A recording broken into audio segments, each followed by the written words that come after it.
This is a continuation of an interview with my big brother Bill and his acquiring and driving and all the trips he took and restoration of the 1937 Ford Coupe. And this is part two of a previous discussion, interview, and it is 5/5/2022. Anything else, Bill, that we can add? I think you've done it. And if you're ready, I'll start to recite. Okay. Alrighty. Well, where we left off in the previous interview, I had gone on a trip that included Dad from Eugene to Denver, and then Dad went back on the bus to Eugene, and I continued down pretty much straight south down to Lackland Air Force Base to visit a friend of mine, high school friend of mine named Claude Sandell, um, at Lackland Air Force Base in San Antonio, Texas. And from there, I stayed a few days. From there, headed west, uh, went through New Mexico, where the most exciting thing was the top of the radiator on the Ford blew off. Well, not totally; it sort of cracked the top. I limped my way into I think I think it was Albuquerque, where I stopped at wherever it was. I stopped at a radiator shop, and they soldered the top back on. And to this day, they did a good job, because this day it's still working just fine.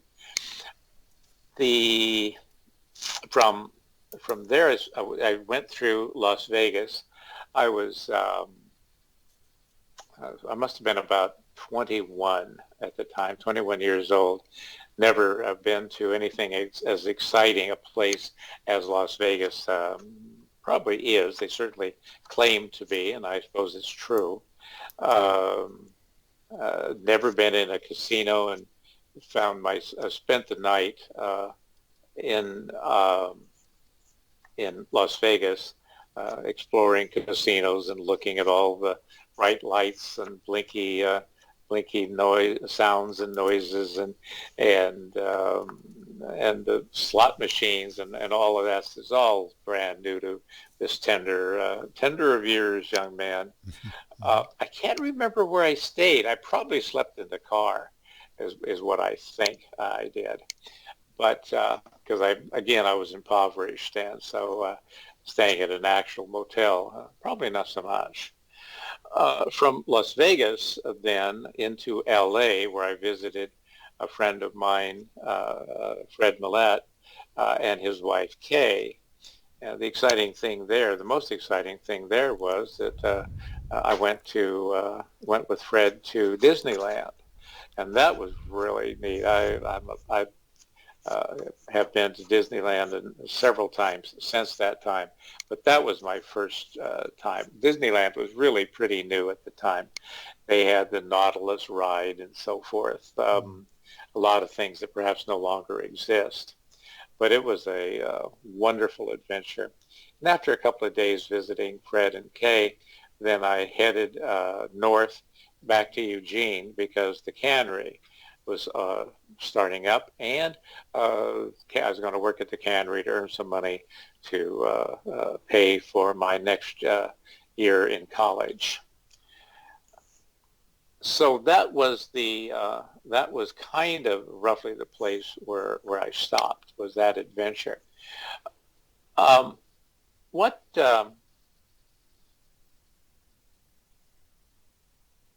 what I From that point, I was driving Fred back and forth to Corvallis, and then uh, about a year later, I got drafted into the Army, and what to do with the Ford. Probably, I didn't think leaving the car parked out there in front of the house in Jefferson Street was a good idea. And somehow or other, arranged for the car to be garaged in a neighbor's. They had an empty garage. An older lady, I don't think she had a car, and rented the garage from her, where for the years I was in the Army, the Ford was stored. Um, uh, when I got out of the Army, I uh, then resumed driving the car back. I went back to school, resumed driving the car back and forth to Corvallis. And at some point, um, uh, decided, I guess I had enough money, and something happened to the car, maybe when I was, to the engine, maybe when I was in the Army, that the engine would needed to be repaired. And so I took advantage of that opportunity to have a 1957 Chevrolet V8 installed in the car. And the folks at let's see, it'd be Friendly Street Garage again, did the work of taking the old engine out and putting the new one in.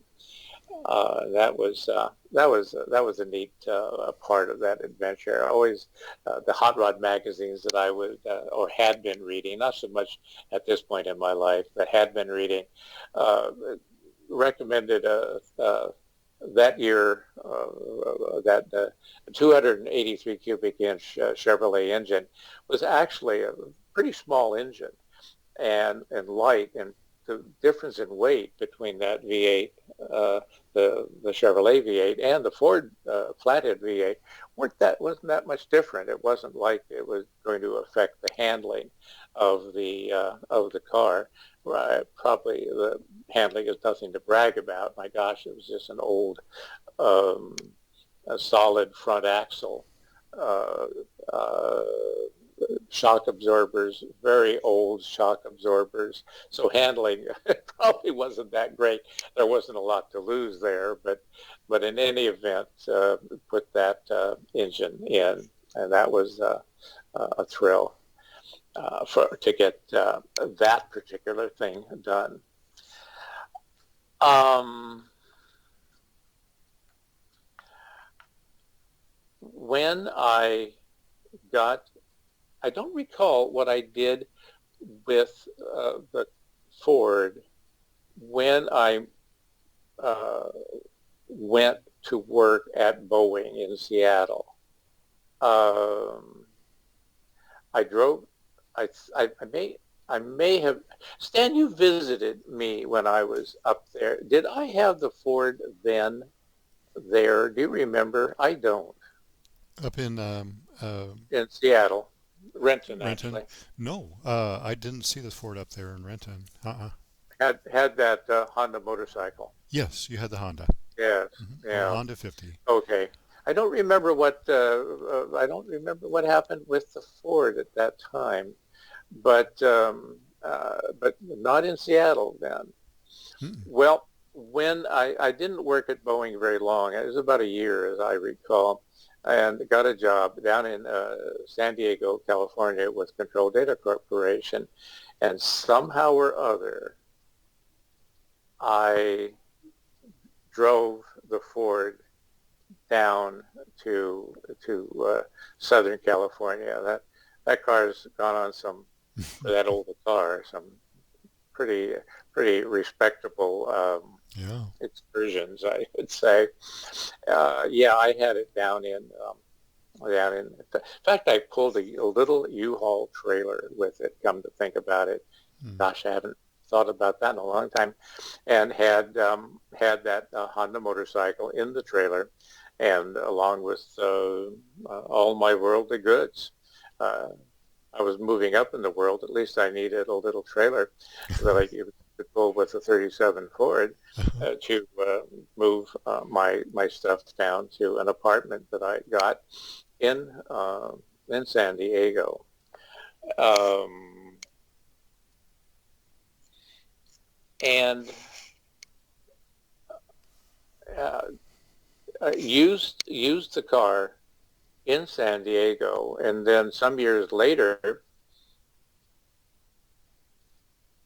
there's something I'm missing something here. I got some stuff wrong because in that time I also had a Chevrolet Corvair down there. So maybe I didn't drive the Ford down to San Diego.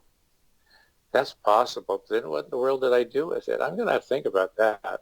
Yeah, I'm I don't remember where it was either. yeah, yeah, yeah. Anyway, it was when I went to work in San Diego, in San Jose. Uh, uh, I had the 37 Ford there, and but I don't remember really driving it a lot. So that's a little gray. I have to think about that particular one. But uh,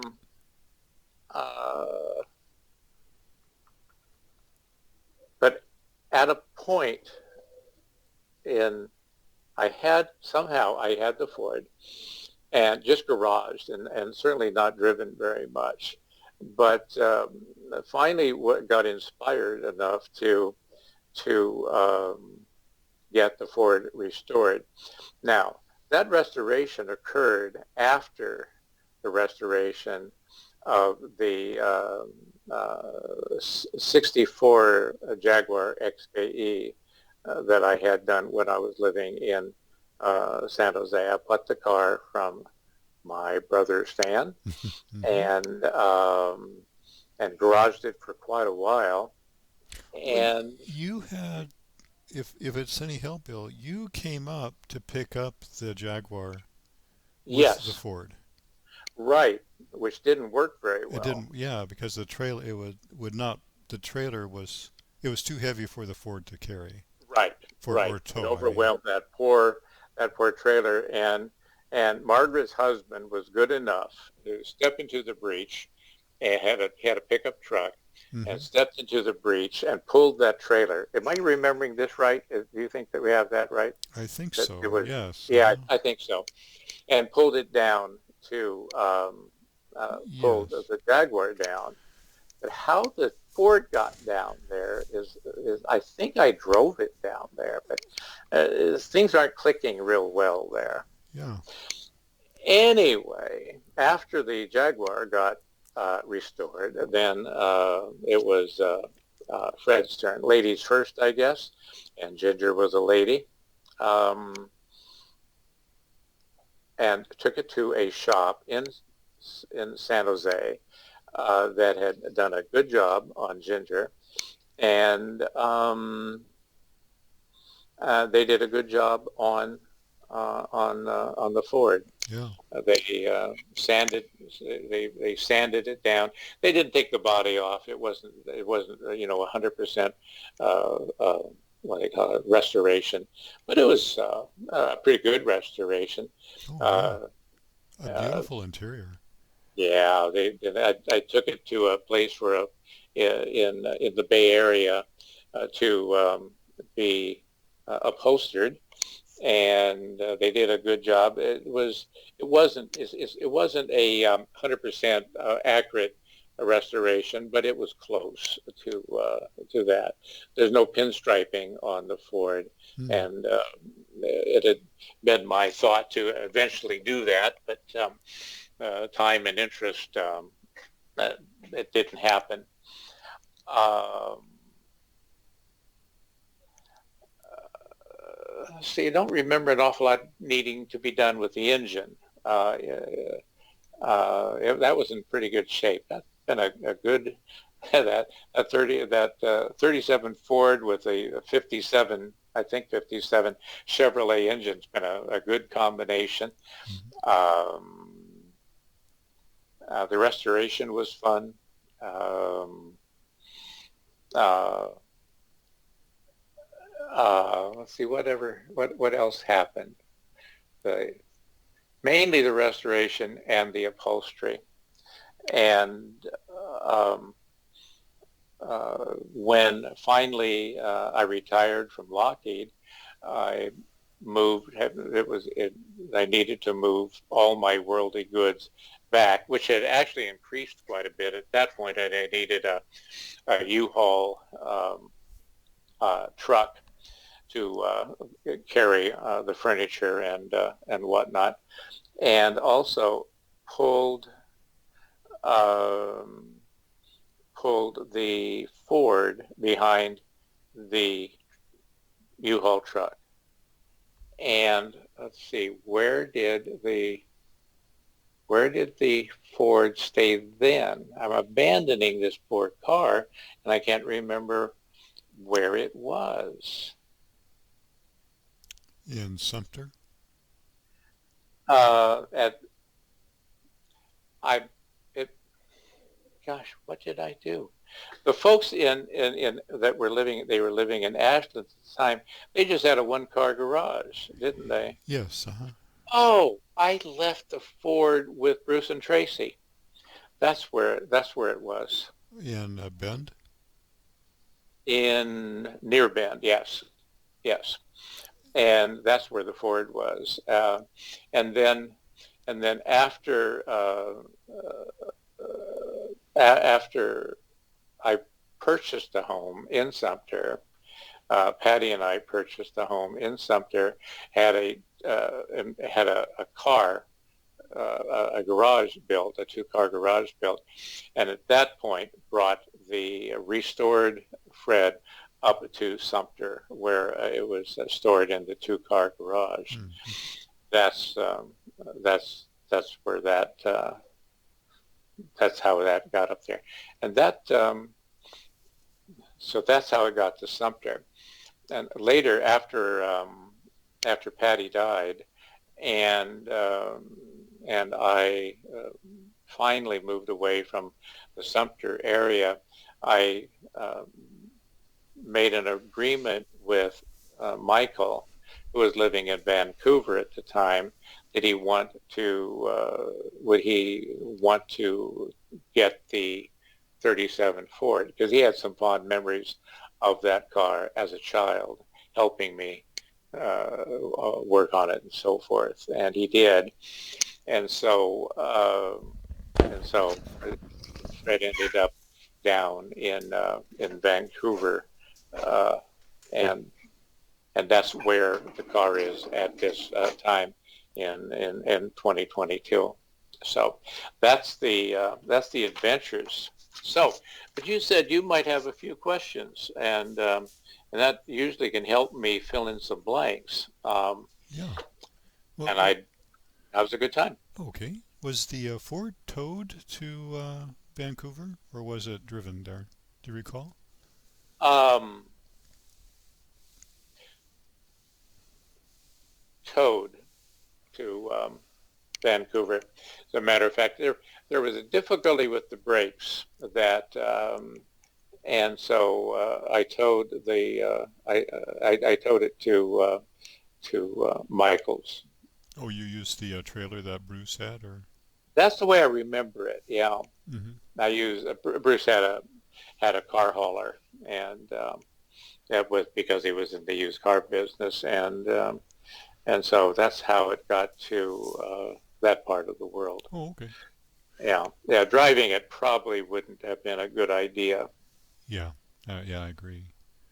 May we pause just for a moment? I'll be right Sure, back. of course. Okay. Sure. Okay. Did you want to take a break for anything? You want me to keep talking? No, no. I'll just pause it here, and then I'll start asking the questions that came up. Good. Pause. Pause it then, and Oh, I'll just wait for your return. okay. Okay. Yeah, Bill.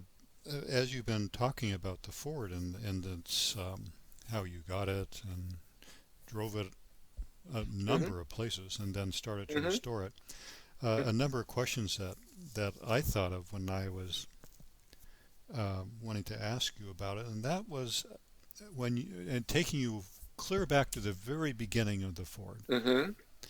Do you recall about what year that was, by any chance? I was 19 years old. I was just out of high school, so that was the first vehicle. That was a major expenditure for me. It's probably the most money I'd ever spent at any one time. Mm-hmm. And so 19 years old, just out of high school, preparing to go to the University of Oregon. So, what can you, if you can do some quick math, what year was that then? Yes. Why don't you hum a few bars of one of your favorite songs?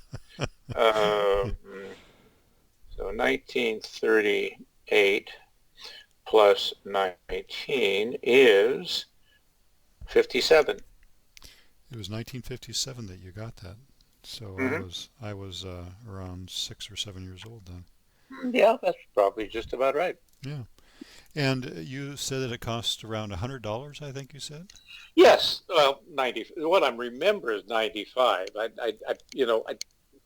Nobody knows better than I do, but if there was an expert out there, I don't know I'd bet a lot of money on my $95. It might Mm, have been more, a little bit more, a yeah, little bit less, around but 100. 95, which Okay. actually in them our days was a fair amount of loose change, especially for an impoverished a former high school student. Yeah. And that was actually one of the questions I had is how did you manage to afford such an expensive car? Well, I've been wondering the same thing, and unfortunately, I don't think I'm able to give you a good answer. Uh, uh, there were other, perhaps less than totally prudent um, uh, financial decisions. Uh, uh, uh, Later on, when I bought that Chevrolet engine, that Friendly Garage put in, and to do that, I needed to buy a couple of pieces that adapted that engine to the motor mounts and the transmission in the Ford, and I think I did that by mail order from magazines and so forth. Hmm. No internet, obviously, in those days. Well, I don't know if it was obvious, but there was no internet in those days, and uh, and those things were not real cheap. And then paying the garage to do the installation, for example. I don't know where that money came from. I have the same question about the go-kart. The go-kart was with some expenditures on it too. We'll probably get to that if we interview anything on the go-kart at Well, some point. uh, when did you start working at Williams Bakery? Do you recall? Uh,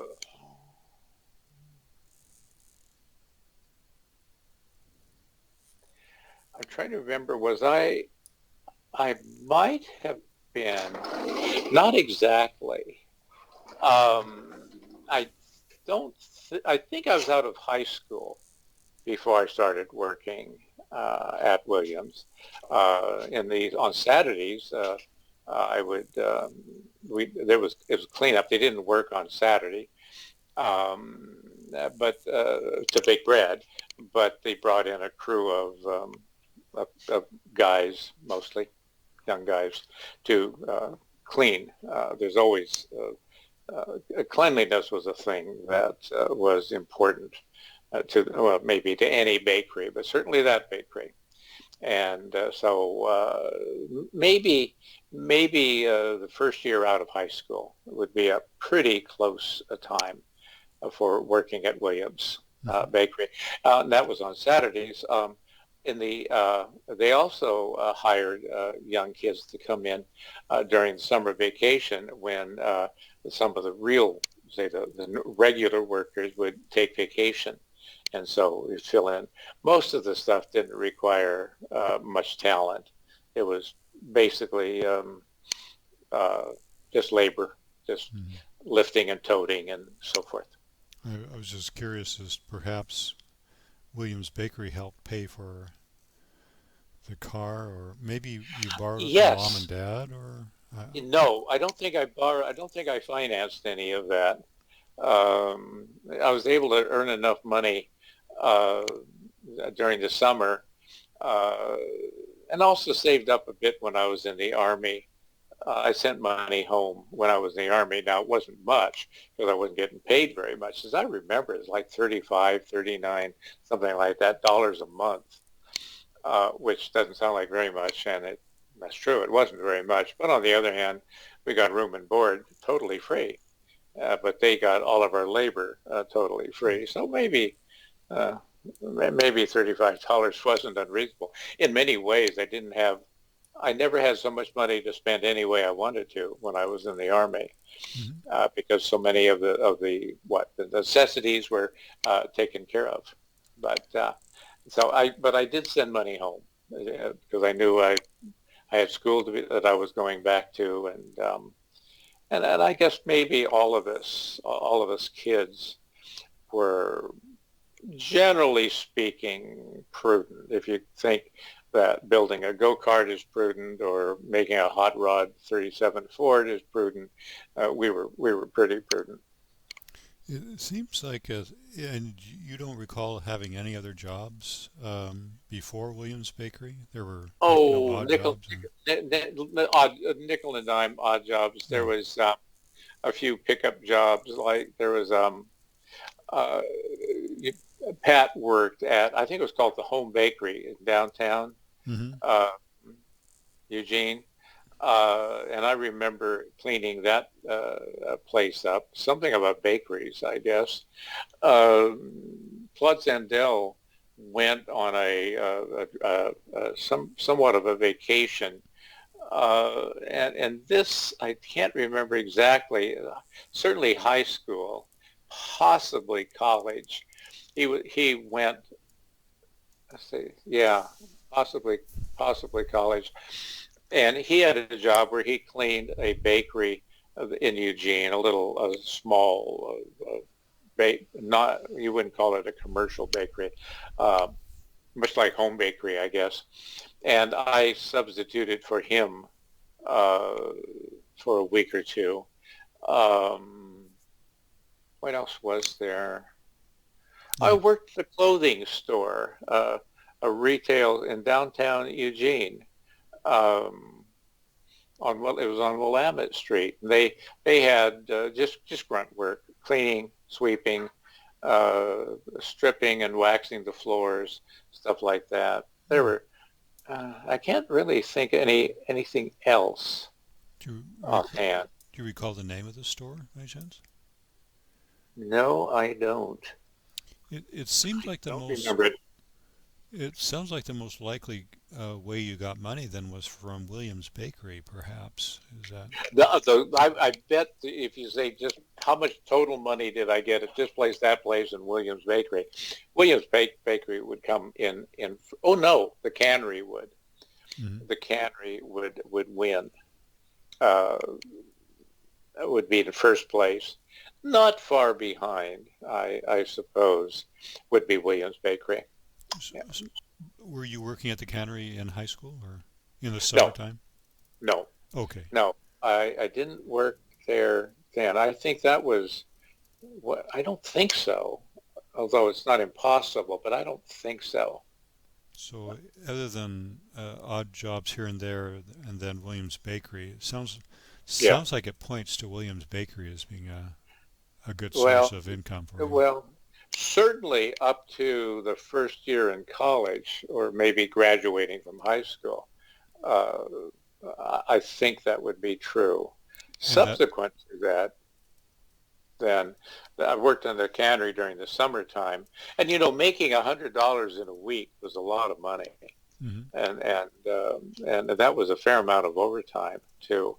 I know $100 a week now is, I think you can do that with a paper route, but that was a lot of is a lot of work. That might have been, I don't know that we worked 7 days a week, but I think maybe we did. Hmm. So that might be a 7 day week and not an 8 hour day, a longer than 8 hour day.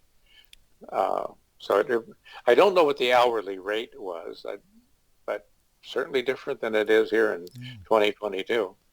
So it sounds like it ties together pretty closely. The last year of high school, Williams Bakery, and getting Yeah. a Ford sound like they all kind of Yes. align there pretty well then. Yeah, they're pretty close. They're close in time.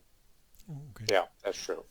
Do you recall you said that the Ford didn't run when you purchased it. It needed an That's engine. right. It had no engine. Was that why? Something. No, it had an engine, but it had been damaged. I sort of think it ran out of oil, but and so they, rather than pay to have the thing fixed, they just decided, whoever it was decided to sell it. And uh, so it was uh, well, I don't know what the mechanical problem was now, uh, but not. Uh, I think I probably, if I had to guess, I'd probably say that it was the bearings on the crank and Hmm. bearings because of the oil thing. But again, I wouldn't bet a lot of money on it.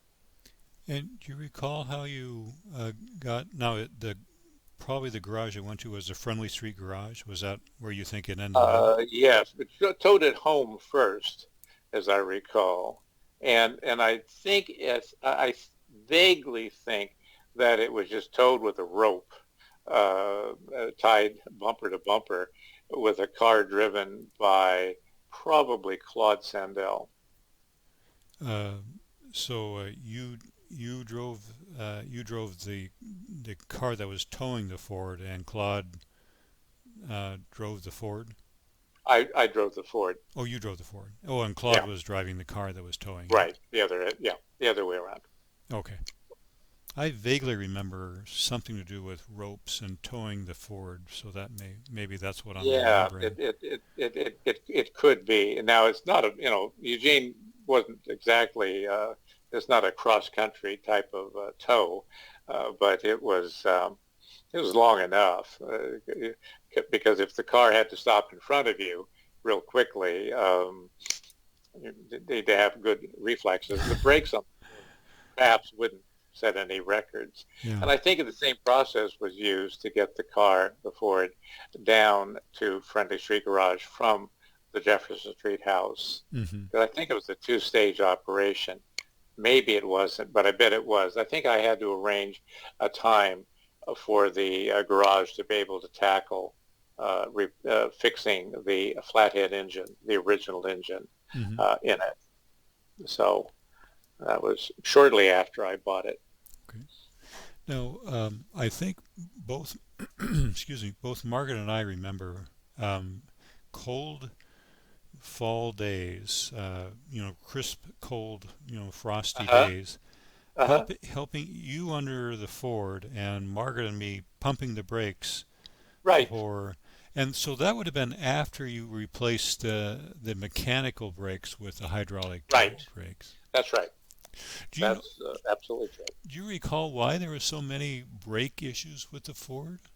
No, I don't know. I think it's because of an amateur mechanic was working on it. Oh, That was the I think the idea is of replacing the hydraulic to the mechanicals for the hydraulic brakes was say from a design standpoint was sound. Um, I think there were some leaks, some hydraulic leaks, and so you needed to uh, air would get into the system, the hydraulic system, and hmm. had to bleed the brakes Yeah, to yeah. take care of it. Years after, later on, it wasn't an issue. Uh, I wasn't doing it forever. It was maybe the first year or so after putting those hydraulics on. So I think maybe the bugs got out of it Hmm. over time, but I certainly had some expert help. Well, I remember you. It was not unusual for you to come home from Corvallis when you were in college and on the Right, weekends, right. and um, and the frequent comment was about not having any brakes. That you drove it Yes, one time, either you drove it there or back home without any brakes, and you used the emergency brake to stop it, if yes, you had to stop. yes. Yeah, Yeah. I remember that. I think many times when people think of their childhood, they kind of wonder, how did you ever live through that? Because of all the goofy things that you did. That was one of mine. Hmm. Yeah. Well, Eugene was a much smaller place. Yeah, you're right. Yeah. That's true. Yeah, it was. I remember you gave me some sound Big Brother advice and something about don't forget you always have an emergency brake. So Yeah, I think I was asking you how you managed to drive a car without brakes, and you commented that well you have an emergency brake, so that yeah, that yeah, worked. yes, yep, I'm that is sure if absolutely true.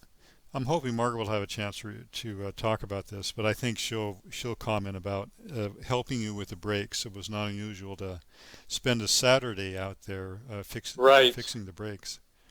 Talking, and I didn't charge you a thing for all that fun. No, that's right. Yeah, maybe Margaret will. It'll be fun to see what remembrances they have. Yeah. Um, on your trip to Denver with Dad, Uh-huh. as I recall, and I'm trying to clarify if this was actually the case. Uh-huh. I think you said that you did not have a jack, that you went that distance without a jack. Uh, Yes. Yes. is that that's true? Well, accidentally, the jack had been removed from the trunk for some reason. Didn't have it with me. Had a spare tire, but didn't have a jack. Yeah. And we're on a. I sort of think it was in getting closer in Colorado, probably after Salt Lake City. Been going up an absolutely beautiful part of a sort of in some mountains. I don't know what highway it was, but it was really wilderness, and got a flat tire for some reason. Hmm. Um, and to my horror, discovered I didn't have a jack. Dad, there was a farmhouse up, maybe a couple of blocks. The distance would be a couple of blocks, however far that would be. And but there weren't very many houses around. We were fortunate enough to get that far. And so he walked up there and was able to borrow the jack, brought it back. We put the spare tire on and returned the jack and continued on our way. Uh, which was just a neat memory for me. Dad helping me uh, get past what was sort of a stupid error on my part, but it's kind of neat to have that as Hmm. a memory. And it was a beautiful location. You couldn't find a prettier place to have a flat tire because on the right hand side were some trees that were um, it was up fairly high, so probably spring was a little late there. But the trees were just kind of leafing out. And as I recall, there was something like a little creek that was off to the right a bit also. And so uh, uh, that compensated somewhat for having to stop there. Hmm. But there weren't any other problems other than that flat tire. On there was a problem, but on the way home, getting close to Eugene, the uh, the the Ford that was a Ford flathead engine in it at the time. It did not have the Chevrolet engine in it at that for that trip, and the Ford engine had a mechanical fuel pump that mounted on top of the engine, kind of, I think, in front of the carburetor, if I remember it right. Maybe the back of the carburetor. That'd make more sense, I guess. Anyway, it was held on by, as I recall, two bolts on the top. And some as it started to uh, get a little loose. Those bolts didn't weren't tight enough. I didn't have any tools with me, and it was sort of clicking away louder and louder as I was getting closer and closer to Eugene. It made it all the way, but the fuel pump was thinking about giving up there. Uh-huh. Uh, uh, when I say there weren't any problems, well, there was this flat tire without a jack. The fuel pump was in jeopardy. Maybe there were other problems, but I don't remember what they were. Maybe there weren't. Maybe that was it, and it Hmm. was just an amazing. just an amazingly fortunate trip. I'm not real hard on a car, and don't beat it up as a rule. Hmm. So, You have mentioned some of the people that you saw on your trip, Herman and Selma, right, and then right, and uncle on mom's side, I think. yeah, and then was it Claude? You said. Claude Sandell in San Antonio, Yeah. Texas. He had volunteered for the Air Force. He and his wife Barbara were living in San Jose. No, not San Jose. In San Antonio and at Lackland Air Force Base. He was a lifeguard. Yeah, and you said Dad accompanied you to Denver. Is that To correct? Denver. At that point, yes. Then I think he had about a week vacation, a private, I'm assuming a week's vacation, because in Denver, then we stayed in Denver, I think just overnight. And, um, and then the next morning I took off heading south for San Antonio. And Dad went to the, I think, Trailways bus depot um, in Denver. Hmm. Trailways, yeah, I, Trailways in Denver, I yeah. think. So you would have probably driven him down to the bus station, and then, Probably. I yeah. probably did that, although I don't remember it specifically, but no one's going to fight with me about it, I think. Do you recall any other people that interesting people, people that worked at a restaurant or gas station, or you just met, or do you recall any? There, um, um, well, in LA, I went to Disneyland with Fred, stayed with Fred and Kay, his wife Kay. Mm-hmm. Um, but that was about it. Um, that's not a lot, uh, I would say. Okay. And Um, And do you recall where you ate along the way? Did you buy food at a cafe or did you stop at a store or how did you manage well, to eat? again, impoverished. I think there was a lot of grocery stores and gas stations where you'd pick up junk food. I remember I would often get a Coke or a soft drink at the gas station, and so get fuel uh, for the Ford, and I'd get a Coke to drink along. Being hydrated is very important, don't you know? And so, but I don't remember having like anything to eat. Um, I can't think we the trip like you and I took with Margaret where we were looking for like a mom and pop's um, diner or something like that. Actually, sort of the kind of place that Leanne and I were at today. As a matter of fact, would have I think been just perfect for what we were looking for. Uh, but I don't remember ever stopping at a place like that. Hmm. Uh, I don't remember eating in Las Vegas either. I must have. Um, yeah, why I don't remember that? It might have been different if I was with somebody because you talk about stuff. But then I was with Dad, um, and I don't recall where we stopped then either. Hmm. Um, Maybe I'm just not that observant about that sort of thing, or I wasn't then. I think I might be more observant now, as pathetic as it might be. But uh, or any notable. Well, there was yeah, there were things like the flat tire, I suppose, but that doesn't really count in your question. It's just not chatty, I guess. Hmm.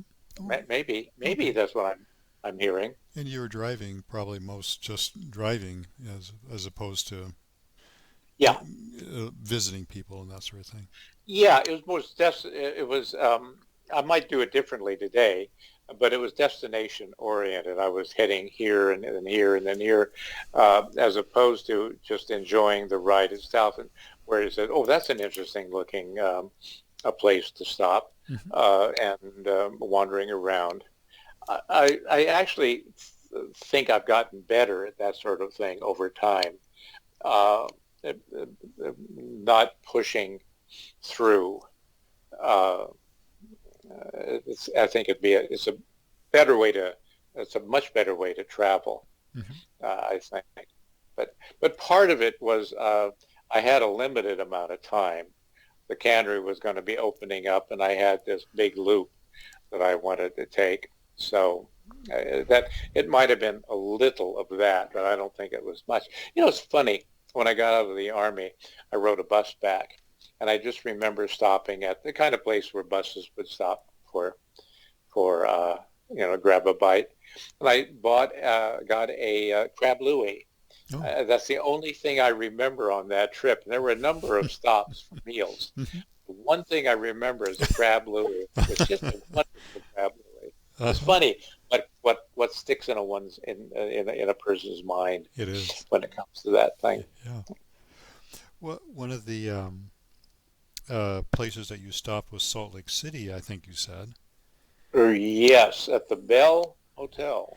And we stayed at a Bell Motel in San Francisco. So this Yes, was, we did. And maybe I'm wrong, by the way, about the name. Maybe I'm confusing those two. But I remember it being a Bell Motel in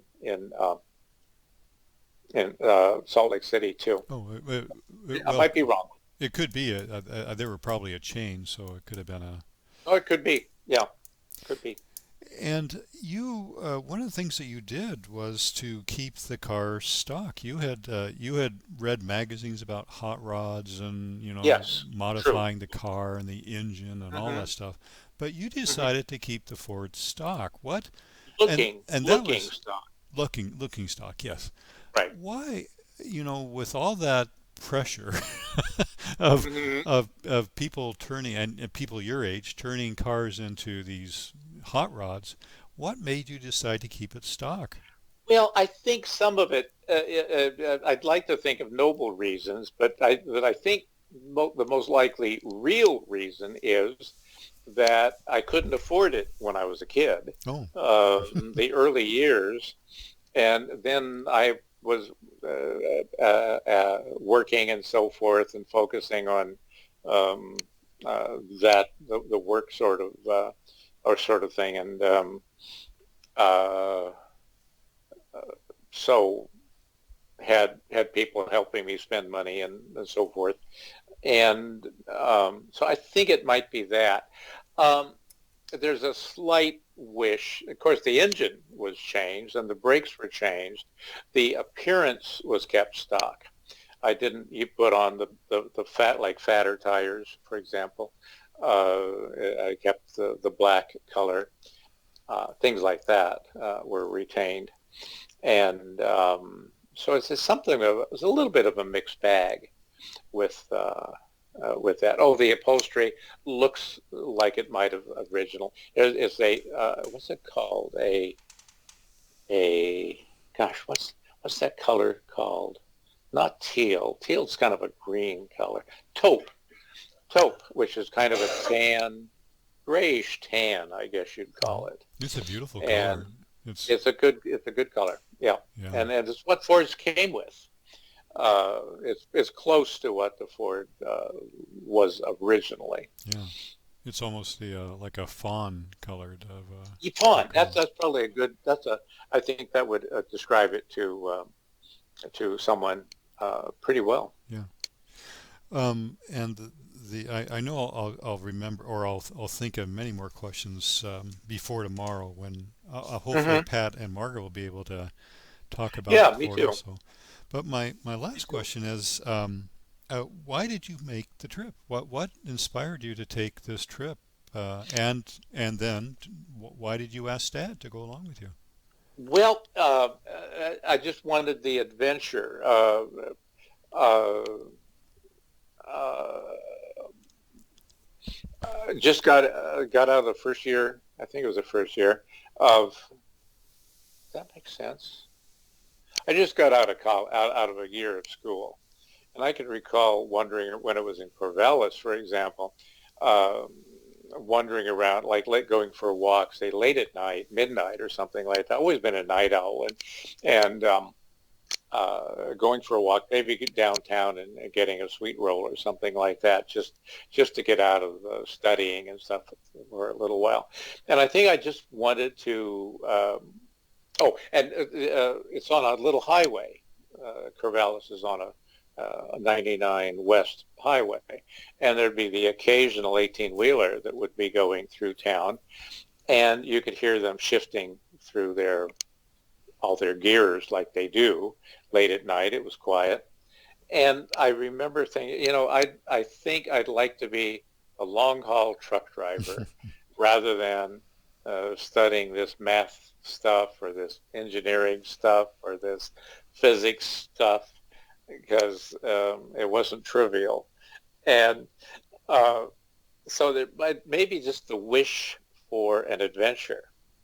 Um, and so uh, I didn't know anybody further away than, than say Claude, and so maybe I'm reaching for an explanation. So I'm sort of guessing here, Uh-huh. but I think it is at least somewhat true. And An adventure. yeah, yeah, that seems reasonable. Do you Mm. recall the discussion with mom and dad about dad going with you? No, I don't. I don't remember why Dad. I'm delighted that Dad went, but I don't remember inviting him. Maybe he invited himself, but I'm delighted that he did. Yeah. I think I was delighted at the time. Uh, I think I don't remember any downside to that. Um, and I feel really good about it today, regardless of how I might have felt at the time. And besides, who would have gotten the jack? That's right. Yeah. What year do you recall that trip? What year did you go? I don't remember. I can give it a pretty good guess, Sure. um, and that would be ah. Actually, I can give it a very good guess. I was 21 years old. Oh, 21. Okay. And so that would be I'm figuring it out. Give me a second. 59. 1959. Okay. Yeah, 19 yeah. and 1903. So Dad would have been 56. Ah, yeah. And he might have wanted a little bit of adventure, like he did go with his brothers and Yeah. on that world tour of, Route 66, I think, Mm-hmm. somewhat Route 66. Mm-hmm. Um, so I have a feeling that Dad um, life's obviously many times a compromise, and one of the compromises that Dad made was, I think, all those like the Tarzan books that he would read, the adventure books, the detective stories, and so forth. I think he might have that was helping him fulfill a dream Uh-huh. of of little adventures, and with a herd of with a family of six to feed and so forth, his choices were really limited. Mm-hmm. If he was feeling that way, Yeah. Interesting. Yeah, you may be absolutely right. might be it's conceivable Yeah. that that's the way it was. Yeah.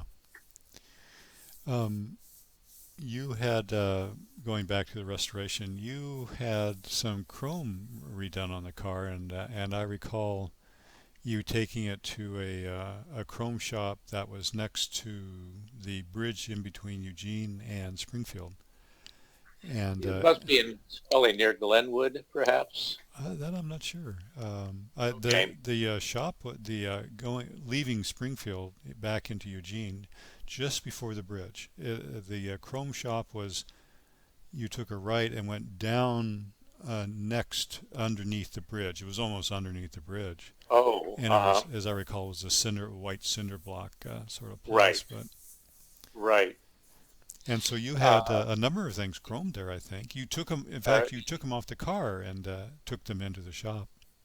yes, yes. That was part of trying to get it back to somewhat original look. Uh, Part of the fun, again, money limited, um, so it couldn't.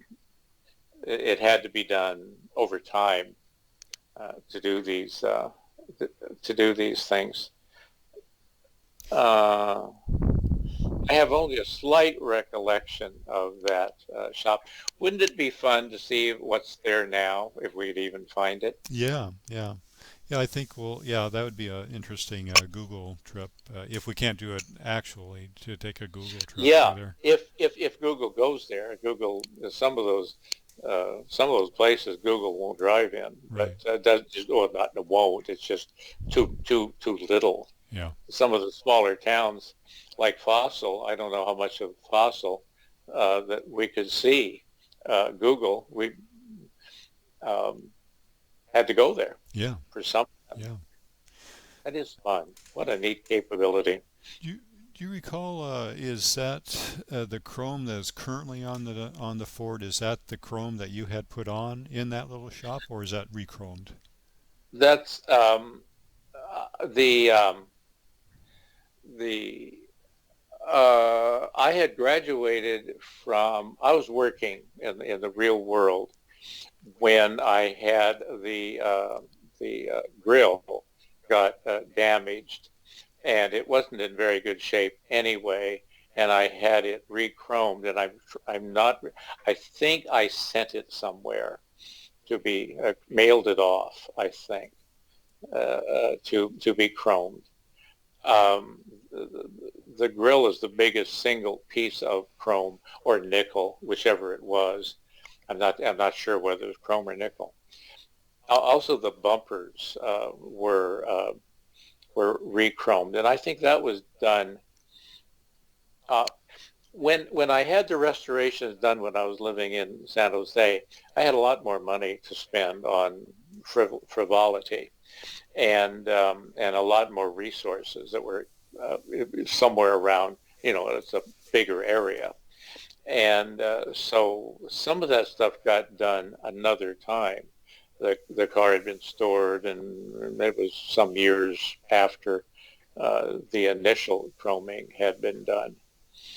So I have a feeling that the bumpers were done only once, and it was when I was in San Jose.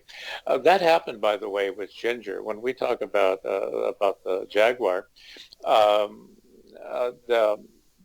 there were going to shops like the upholstery shop or the chrome shop or the folks that did the chrome wheels, Hmm. the wheels themselves, not chroming them, but did those wheels. That piecemeal stuff was really kind of fun. I wasn't turning any wrenches there, but there were some gopher-like things that I was doing. That's uh, I had the we're getting off on Ginger here, but the uh, cover the cover those cast aluminum polished covers over the camshafts on the Jaguar. There's a double overhead cam Hmm. where I took to a place that polished those things up. They had the equipment, did a real nice job on that. Yeah, they did. Yeah. Uh, yeah, that was so neat. That's almost like bringing something alive a little bit. Hmm. You know what? The stuff we've been talking about with the website is a little, with the voices and faces and stuff, is a little bit like that. Yeah. So just a little bit. Yeah. But yeah, those details, some of them have faded. Also, another thing, you asking these questions trigger sort of can semi-trigger memories that can blossom. So I'm glad you're asking them. Oh, yes, absolutely.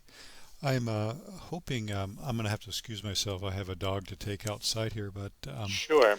uh, I was hoping we could take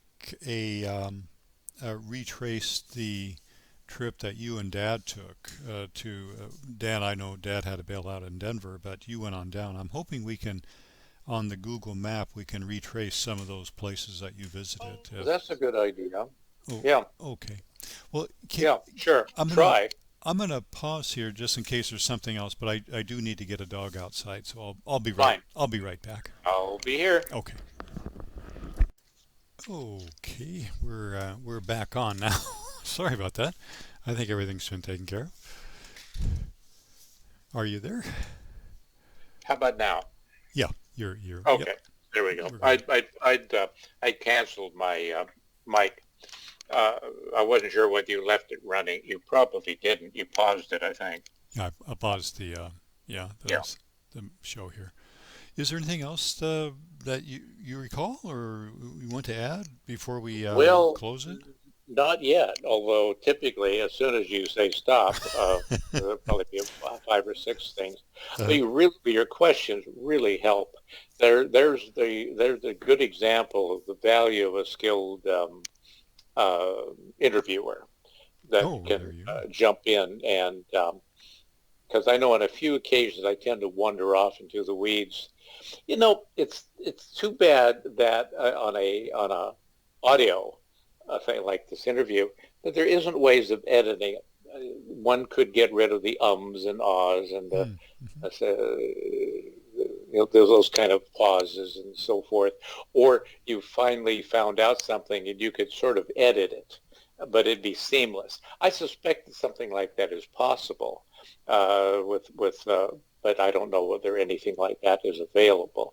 It just seemed like it'd be a neat thing to be able to do. Hmm. But there's also kind of a cozy homemade feeling with an amateur uh, doing this interview. So Oh, I agree. it's Yeah, really the way one talks, I suppose. yeah.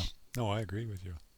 So Well, if you're ready to close this one, then I'll close it now or good, good. close it. Okay. I And will. yep, and then there's then we'll look forward to tomorrow, the possibility of tomorrow.